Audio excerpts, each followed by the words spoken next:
Hello everyone, I'm Kuldeep Kaur. Welcome you to my academy. To learn physics with ease, subscribe and like my channel and don't forget to press the bell icon for more updates. In this video, I will discuss how to deal with numerical problems related to quantization of charges. For this, you must know the concept of quantization. If you don't, you can watch my previous video. According to quantization, total charge on a body is integral multiple of elementary charge.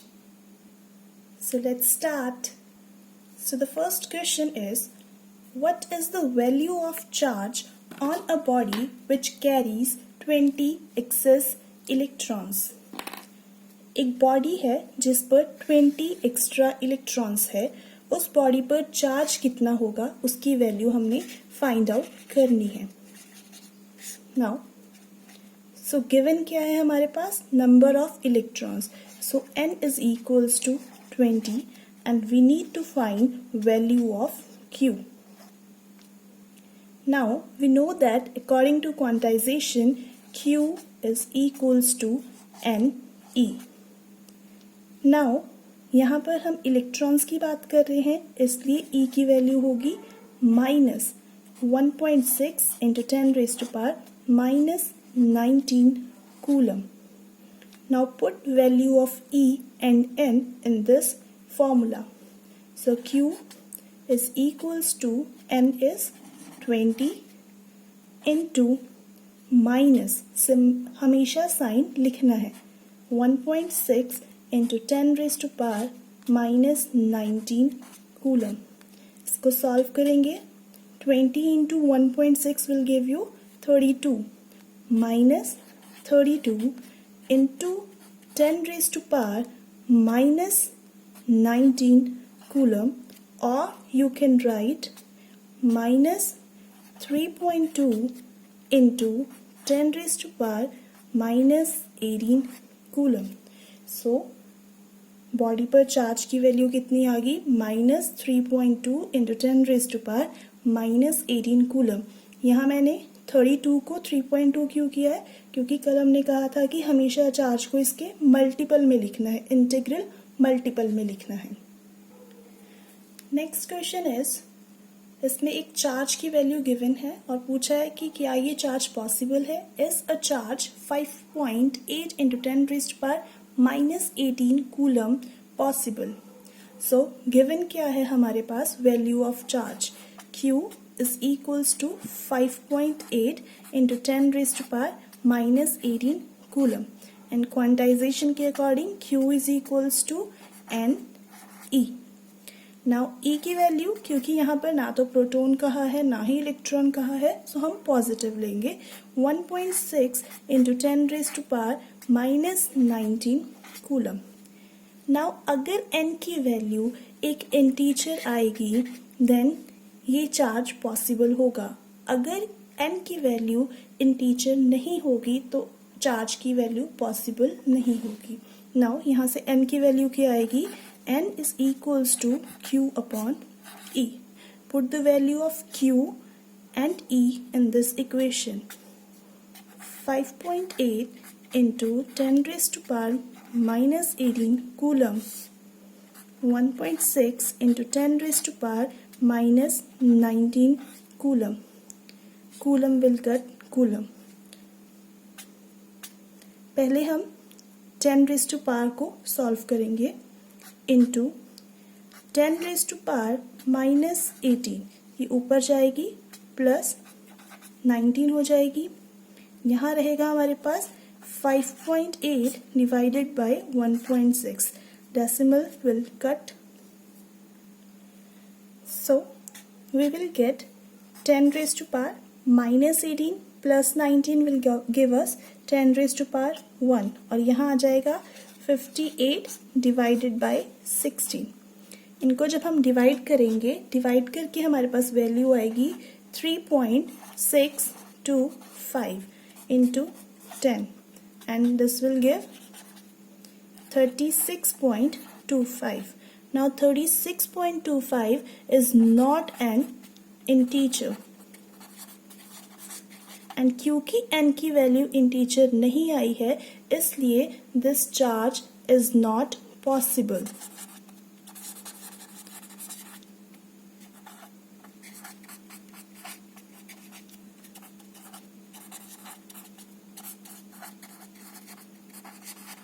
वही charge possible होगा जिसके लिए n की value integer आएगी, otherwise charge possible नहीं होगा। Now the third question is a polythene piece rubbed with wool is found to have negative charge of 3.2 into 10 raised to power minus 7 coulomb. Now यहाँ क्या है, एक polythene piece है और एक वूल है, दोनों को आपस में रब किया। अगर रब किया तो चार्जिंग होगी। रब करने के बाद पॉलिथीन पीस के ऊपर एक नेगेटिव चार्ज आ गया और उसकी वैल्यू कितनी है 3.2 into 10 raised to power minus 7 coulomb. Now the question is, first part is estimate the value of electrons transferred from which to which. पहले में हमने फाइंड आउट करना है कि कितने नंबर ऑफ इलेक्ट्रॉन्स ट्रांसफर कर रहे हैं, एंड जो ट्रांसफर हो रही है वो पॉलिथीन टू वूल हो रही है या वूल टू पॉलिथीन हो रही है। सेकेंड हमने फाइंड करना है is there a transfer of mass from wool to polythene. क्या वूल टू पॉलिथीन में मास भी ट्रांसफर हो रहा है? So first we will take first part. So we have polythene and wool. हमने इन्हें रब किया और इसके ऊपर एक नेगेटिव चार्ज आ गया जिसकी वैल्यू कितनी है 3.2 into 10 raised to power minus 7 coulomb. यहाँ पर नेगेटिव साइन भी है। नाउ हमें पता है कि जब हम दो बॉडीज को रब करते हैं देन इलेक्ट्रॉन्स ट्रांसफर करते हैं from one body to another. यहाँ फर्स्ट से इलेक्ट्रॉन ट्रांसफर करके सेकेंड में जो बॉडी इलेक्ट्रॉन्स को लूज करती है वो पॉजिटिवली चार्ज हो जाती है और जो बॉडी इलेक्ट्रॉन्स को गेन करती है वो नेगेटिवली चार्ज हो जाती है। नाउ यहाँ पर पॉलिथीन अगर नेगेटिवली चार्ज हो रहा है सो कभी भी आइसोलेशन में चार्ज नहीं आएगा, मीन्स यहाँ पॉजिटिव चार्ज हो रहा होगा। इट मीन्स कि wool to polythenes electrons transfer करेंगे। देयरफॉर इस क्वेश्चन का answer from which to which, from wool to polythene. Now हमने क्या फाइंड करना है, अगर wool to polythene electrons transfer कर रहे हैं तो उनका नंबर क्या है, मीन्स n की वैल्यू क्या है, q की वैल्यू गिवन है, n की वैल्यू फाइंड करनी है और e की वैल्यू कितनी होगी, q की इलेक्ट्रॉन्स है so minus 1.6 into 10 raised to power minus 19 coulomb. Now quantization का formula is q is equals to n e. यहाँ से n की वैल्यू कितनी आएगी q upon e। Values put कर दो,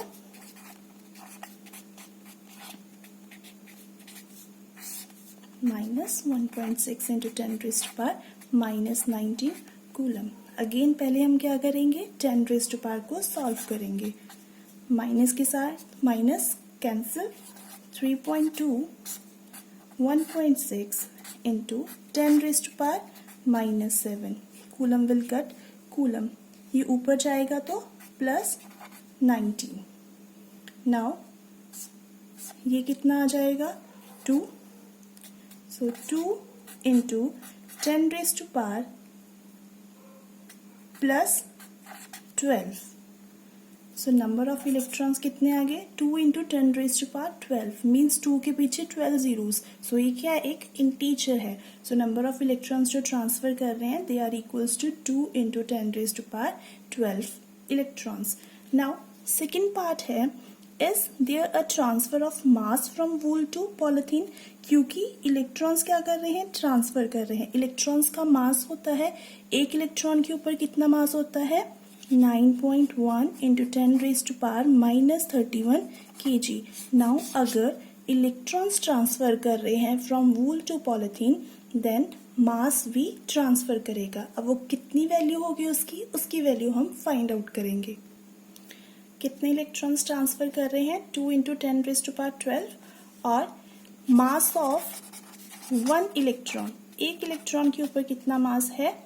9.1 × 10⁻−31 kg। सो इतने नंबर ऑफ इलेक्ट्रॉन्स के ऊपर कितना मास हो जाएगा? Mass of 2 × 10⁻12 electrons will be equals to 9.1 into 10⁻−31 kg। एक इलेक्ट्रॉन के ऊपर इतना मास है into number of electrons. Now सबसे पहले 10⁻⁴ सॉल्व करेंगे। 10⁻⁴ यहाँ मल्टीप्लाई हो रही है, बेस सेम है, पावर्स क्या हो जाएंगी? प्लस हो जाएंगी। And 9.1 into 2 into 10 or 10⁻⁴ this much. This will give you 2.18 into 10⁻⁴। इसको सॉल्व करेंगे -19 और इसको हम लिख सकते हैं 1.8 into 10⁻⁻18 और यूनिट क्या आ जाएगी? kg। सो इतना मास ट्रांसफर करेगा from wool to polythene. Next fourth numerical is assume that each atom in copper wire contributes 1 free electron. Estimate the number of free electron in a copper wire having a mass of 6.4 gram. So first line पढ़ो। Assume that each atom in a copper wire contribute 1 free electron. एक copper wire है, so उसमें काफी number of copper wire है तो उसमें काफी number of copper atoms होंगे।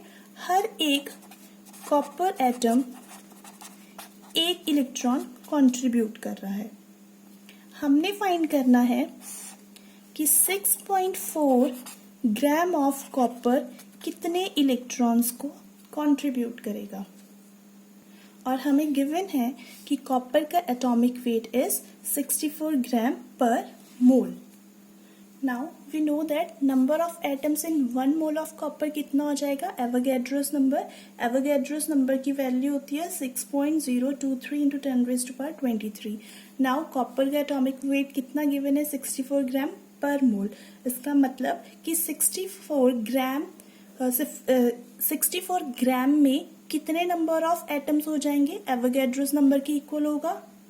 सो number of atoms in 64 gram of copper कितना आ गया? 6.023 × 10⁻23। ये हमें पता होना चाहिए कि एक मोल ऑफ किसी भी एलिमेंट के एक मोल में कितने नंबर ऑफ एटम्स होते हैं? Avogadro's number. और एवोगैड्रोस नंबर की वैल्यू होती है 6.023 × 10⁻23। नाउ क्योंकि कॉपर की बात कर रहे हैं, कॉपर का वेट एटॉमिक वेट होता है 64। सो 64 ग्राम में नंबर ऑफ कॉपर एटम्स होते हैं 6.023 × 10⁻23। सो 1 ग्राम में कितने हो जाएंगे? Number of atoms in 1 gram of copper. तो यूनिटरी मेथड यूज करेंगे इंटू 10⁻23 डिवाइडेड बाय 64। हमने कितने में फाइंड करना है? हमने फाइंड करना है 6.4 ग्राम में कितना होगा। So number of atoms in 6.4 gram of copper is equals to this into this. So कितना आ जाएगा? 6.023 into 10⁻23 divided by 64 into 6.4। So ये कट हो जाएगा, कितना आ जाएगा? 23 into 10⁻23, ये आएगा 0.1 into 10⁻⁻1। So 6.023 into 10⁻22। सो ये कितने आ गए? ये क्या आ गया हमारे पास? नंबर ऑफ एटम किसमें? 6.4 ग्राम में। नाउ क्वेश्चन में गिवन है कि एक एटम एक इलेक्ट्रॉन कंट्रीब्यूट कर रहा है, देन इतने एटम कितने करेंगे? सो क्या करेंगे? 1 into दिस मच।